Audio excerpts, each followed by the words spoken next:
السلام عليكم أصحابتي قالوا سودوا هذا حرجينا في عندنا حالتنا دقيقة كسودوا هذا فيديو جينا ما صار لو هذا سعتان ما بيشي بركيزنا رمضان أيها سودوا هذي وحنا بالله دون أسبوع صوصة إن شاء الله حديث وحوليه من صام رمضان إيمانا واحتساما غفر له ما تقدم من ذنبه marka waxa mudan inaynu bilowno isku sii diyaarintii iyo ka faa'iideysiga bishii barakeysan ee Ramadan si aynu ugu faa'iideysano barakada iyo khayrka ku jira bishan barakeysan ee Ramadan Ilaahay ayaa kitaabkiisa wuxuu leeyahay يا أيها الذين آمنوا كتب عليكم الصيام كما كتب على الذين من قبلكم لعلكم تتقون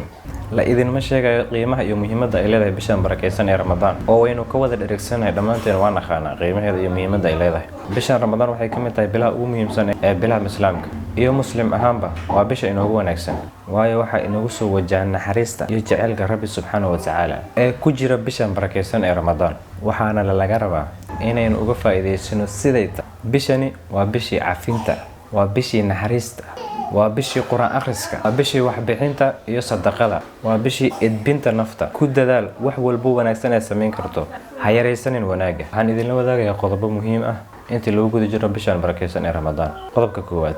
khayrka jibaar sharta yarey waxa muhiim ah in bishan barakeysan ee Ramadan aad jibaarto wax walba wanaagsan ee aad sameyn jirtay kana tagto ama iska yareyso waxyaabaha xunxun ee aad sameyn jirtay kana tagto amalada aan wanaagsaneyn ee aad sameyn jirtay ku dadaal wax walba wanaagsan ee aad sameyn karto qodobka labaad akhri quraanka in badan maalin walba bishan Ramadan maahan in lagu sheego inaad u baahan tahay inaad akhriso quraan waayo bishan iyada ah bishii quraan akhriska iyo cibaadada wanaagsan شهر رمضان الذي أنزل فيه القرآن هدى للناس وبينات من الهدى والفرقان فمن شهد منكم الشهر فليصم isku day hal mar xitaa aan noqotay quraanka inaad dhameeyso bishan barakeysan ee Ramadan gudaheeda haddii aad ka badin kartana waa khayr ku batay laba mar ama saddex mar ilaa intaad karto isku day inaad dhameeyso quraanka kariimka waa muhiim qodobka saddexaad dadka iska cafi abxarno bishan barakeysan ee Ramadan iska xor uqdada iyo calool xumada waa bishii naxariista jacaylka isxariirinta iyo iskaalmeynta dadka muslimiinta ah Ramadan ay ku bilaaban adigoo qof caloosh wax ugu haayo ama uqdadaysan qof walba iska saamax naftaadana ka bilow rabbigaagan u soo laabo iskuna day inaad dadka caawiso intii aad karto qodobka afaraad wax bixinta ama sadaqada ku dadaal bishan iyada baa bishii sadaqada iyo wax bixinta ay ugu fiicnaayeen ka faa'iideyso marka hana yareysan wax yar sababtoo ah wax adig kula yar qof ay la weyn yihiin amalka wanaagsan yaraan ma galo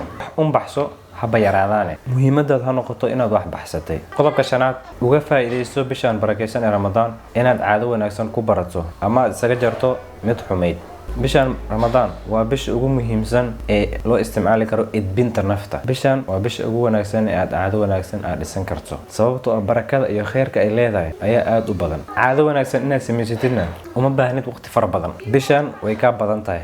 ee u isticmaal inaad caado wanaagsan ku sameysato midda kale wal cagsu saxiix hadday caado xun jirtana aad rabtid inaad joojiso midda kale aad bay ugu fiican tahay inaad caado xun isaga joojisana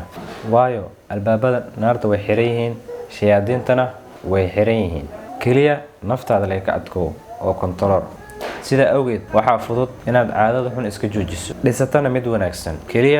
kaliya naftaada ka adkoo waa hagaag asxaabtayda qaaliga waxa rajaynayaa inaan si fiican uga faa'iideysano barakada iyo khayrka bishan Ramadan kuna dadaalno wixii inoo wanaagsan oo danteena ay ku jirto adduun iyo aakhirana faa'iido inoo ah naftayda iyo tiina waxaan u rajaynayaa inaynu nolol iyo caafimaad khayr qaba ku gaarno bisha barakeysan ee Ramadan